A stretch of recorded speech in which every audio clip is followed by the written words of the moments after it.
We were told 5G would be a transformative technology. 5G is a quantum leap. A technological revolution. Have an impact similar to the introduction of electricity. But roughly 5 years into the rollout, it seems like kind of a bust. 5G has been the biggest pile of lies of any technology ever. It was lie after lie after lie after lie. So what went wrong? Could the benefits of 5G still be on their way? After months of research, I'm starting to wonder, did we all get tricked? 5G is the fifth generation of mobile networks. When it was being rolled out, wireless industry leaders didn't just promise better cell service. They promised a better world. It's the platform for us to build the future we want. Life-changing and even life-saving. There are a few applications that came up over and over again. These were remote surgeries, driverless cars in traffic-free cities, and for some reason, 5G refrigerators. But for each of these examples, you either don't really need 5G for it, or the idea just didn't make a lot of sense in the first place. For example, to pull off a remote surgery, you need a lot more than just a high-speed, low-latency internet connection. You also need a sterile environment on the other side. You need anesthesia. You need patients who consent to being operated on from far away. And if you're inside a hospital, a wired connection would almost definitely be faster and more stable than a mobile one. Unless, of course, you're the doctor from this 2019 ad who, for some reason, is performing a remote surgery from an Italian cliffside. Grazie, professore. Concludiamo noi. Another example is the idea that autonomous vehicles could be managed by tons of 5G sensors to make roads safer and less congested. This would, of course, raise complex questions about who's in charge of such a system and who's accountable if something goes wrong. Not to mention, driverless cars relying on a mobile connection at all poses some issues. An autonomous car has to still work perfectly well even if it's not connected. And it has to be perfectly well. It can't be not bad, but we'll kill a few pedestrians in the process, but never mind, who cares? If it works perfectly well without coverage, why does it need coverage? Most likely, if driverless cars finally take off as a technology, a mobile connection will be useful but not essential. Marketers succeeded in associating 5G with almost any futuristic technology, whether that's driverless cars, smart cities, or the Internet of Things. Most of these exciting potential uses depend on innovation in other sectors, which phone companies and carriers have no control over, and which they probably knew they could never really be held accountable for. It's fascinating reading industry reports from 2017 and 2018 when the sky was the limit with 5G, compared to what's coming out now. A more recent report from PricewaterhouseCoopers mentions using 5G-enabled drones to monitor properties and prevent insurance fraud. We've gone from ultra-convenient smart cities to insurance fraud monitoring. So what was it about 5G that was supposed to enable all these new technologies?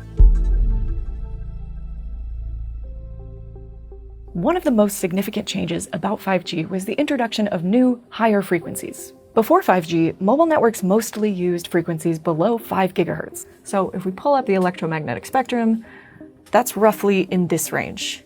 Now, carriers can utilize much more of the spectrum, including frequencies above 24 gigahertz. They're still using the previous frequencies, but adding new ones into the mix. This means more bandwidth, which is kind of like adding more lanes to a highway. These higher frequencies carry more information, but they don't travel as far. So to use them, you need more antennas closer together. This is called network densification. Building out the 5G network in the US has required hundreds of billions of dollars of investment. But despite the massive spend and technical upgrades, the changes have not been that noticeable to many consumers. To save money, most of the early 5G infrastructure was built by essentially making tweaks to existing 4G sites. This is called non-standalone 5G.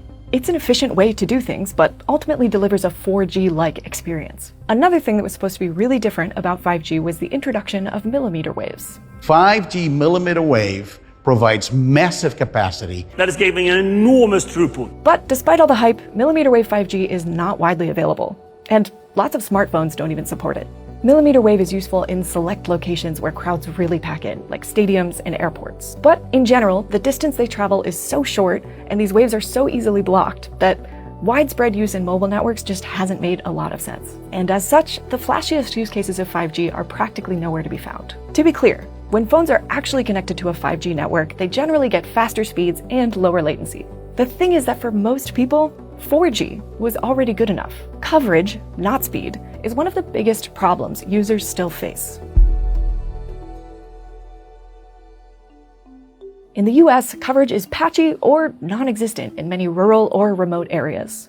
Carriers just haven't built their networks out in a lot of these places, often because there aren't enough paying customers living there to justify the investment. You only have to drive like 2 miles off of the interstate in a lot of counties and your cell phone doesn't work.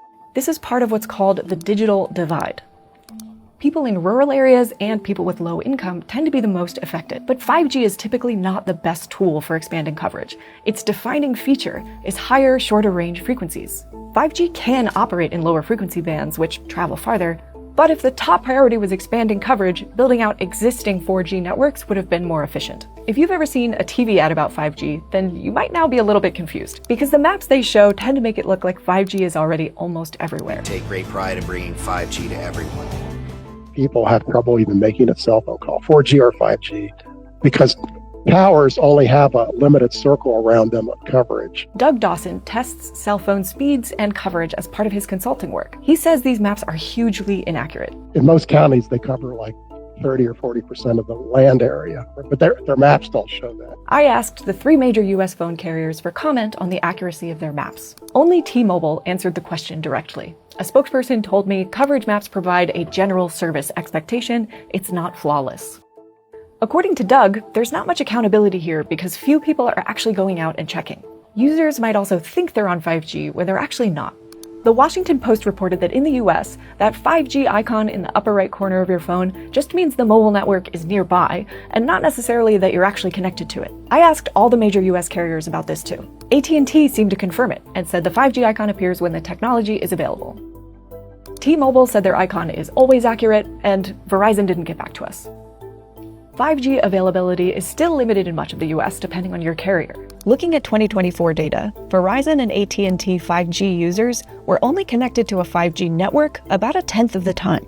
This is despite the fact that the US wireless industry has built nearly 100,000 new cell sites since 2018.